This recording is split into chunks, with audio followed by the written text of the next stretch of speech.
Hey everybody, it's Curious Raven. This story was actually sent to me by a subscriber. He is an author and writes fictional, scary, creepy pastas. His name is Gregory Travers. No one is more frightened when the anger comes than me. Believe me when I tell you this. It is I who has the dissatisfaction of being the first one to know what is about to happen. It starts as a tickle in the throat, followed by the hoarse, demonic whispers inside my head. That's when I know the beast has returned and aims to claim more victims. And despite how I try to suppress it, I am powerless to stop it. Once the anger consumes me, I become something else. Whatever demon it is that makes use of my body, it does not allow me to see through its eyes or sift through its memories afterwards. When I wake up dazed in the morning, as I always did, the only resonance of my misdeeds was in short news stories stuffed in between late-night gas station holdups and high-speed car chases on the freeway. From what I can tell, my demon is a beast of nature and not a beast of Satan, as its victims, though brutally mauled and wounded, were that of an instinctive thirst for blood and flesh and not a narcissistic desire for mutilation. And if I was only but a hunter, then perhaps I was not completely evil.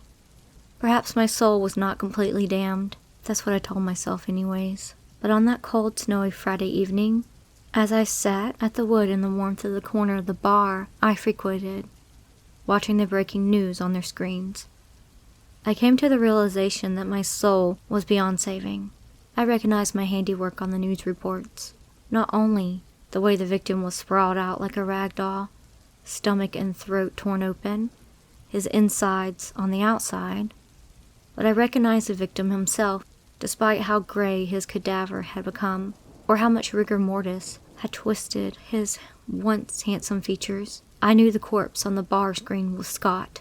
This worried me a great deal. Did the demon know that Scott beat me for the promotion at work? If so, that meant the beast attacks were no longer random. And if the demon was choosing the victims based on my subconscious animosity, it wouldn't be long before the people close to me started to suffer. "Can't you believe this?" said the young male bartender, looking up at the TV screen. "This is the third attack in 2 weeks. What kind of psycho could do that to someone? R.I.P. to them. Rip them to shreds like that. Especially during the holidays, right? Like, come on, dude, chillax. Have an eggnog, right?"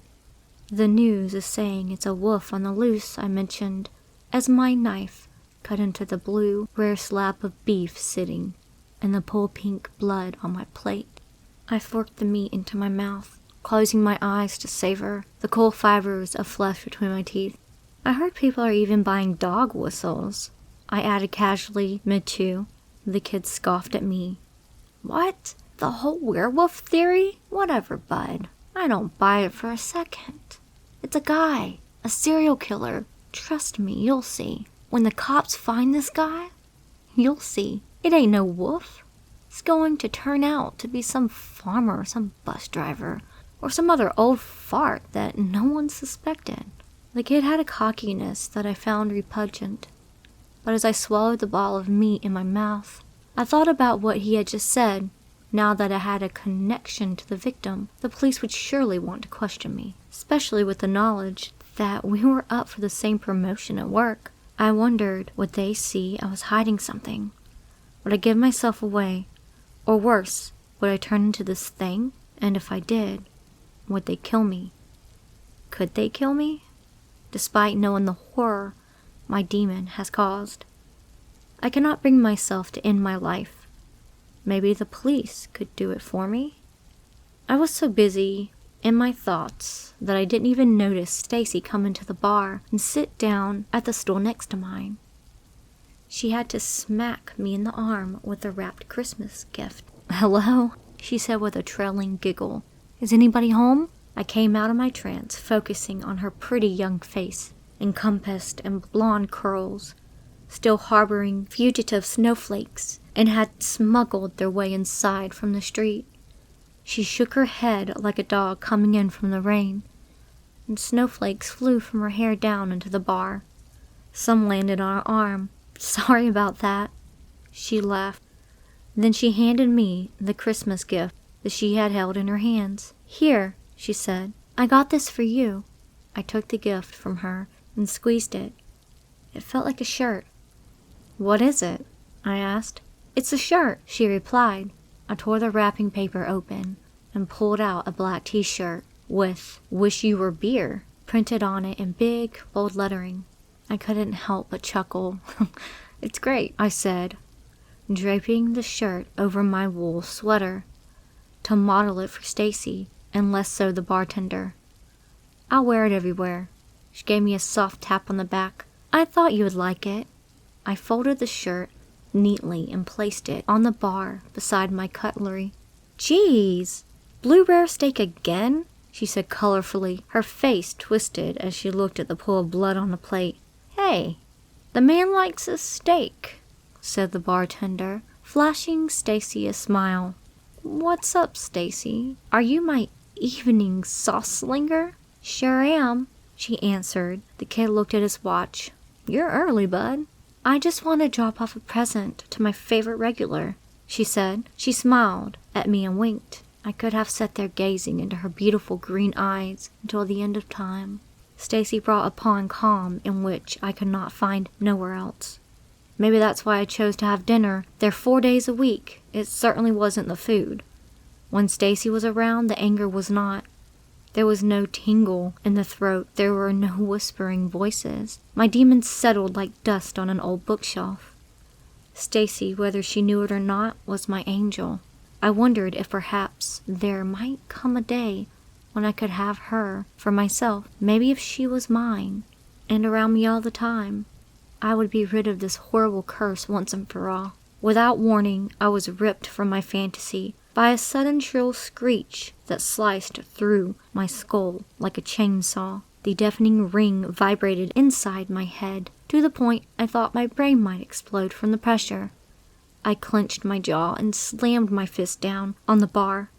Both Stacy and the bartender jerked back as my plate and cutlery shook. Are you okay? Asked Stacy, frightened. They didn't hear it. How? Why? Though my head was spinning from pain, I managed to turn my head and scan the scattered patronage of 12 or so customers. I saw where the sound was coming from, just as the unbearable screeching came to a dead stop, and a soothing wave of relief rushed over me. It was a girl with her friend at the table in the corner, blowing on a dog whistle. Thankfully for all of us, she grew tired of it and placed the whistle back in her purse. If there was a wolf out there killing people, he won't be messing with me. I heard the girl laugh, though by all accounts I shouldn't have been able to hear what she was saying. She was all the way in the back, much too far for a human ear to pick up. Just as clearly as they were sitting at the stools next to mine, I heard the girl's heavier friend say, You're so paranoid. I'm fine, I answered Stacy finally. I got up from my stool and started for the jukebox. I'm going to play a song. Stacy called out to me, Ooh, play some Christmas carols. The snow is so pretty outside under the full moon. But I barely heard her. My heart was racing, pounding my ears like a drum. Panic struck me like a steamroller. Things were starting to change. The demon chose to attack my enemy from work. Now I'm gaining its extraordinary hearing capabilities. Even 10 feet away from Stacy and the bartender, I could hear them whispering about me. I flipped through the jukebox track menu, pretending to be focused on that while I listened to what they were saying behind my back. You see the way he freaked out like that? Said the bartender with a chuckle. What a freak. Yeah, weird, Stacy replied. She sounded genuinely concerned. Maybe she really did like me, I thought. So what's the deal with this present? Asked the bartender, spewing the cockiness I so loathed.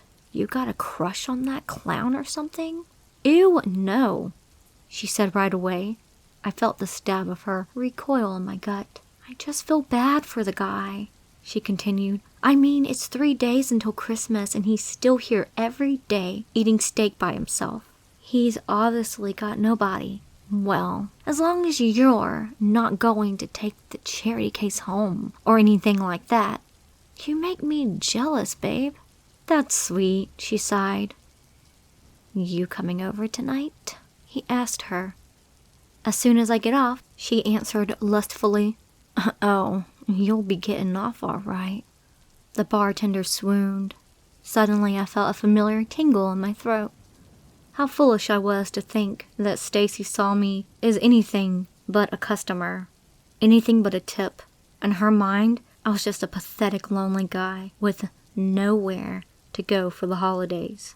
I pressed play on the jukebox, and Frank Sinatra's "Have Yourself a Merry Little Christmas" began to flood out the speakers above, wired along the rafters.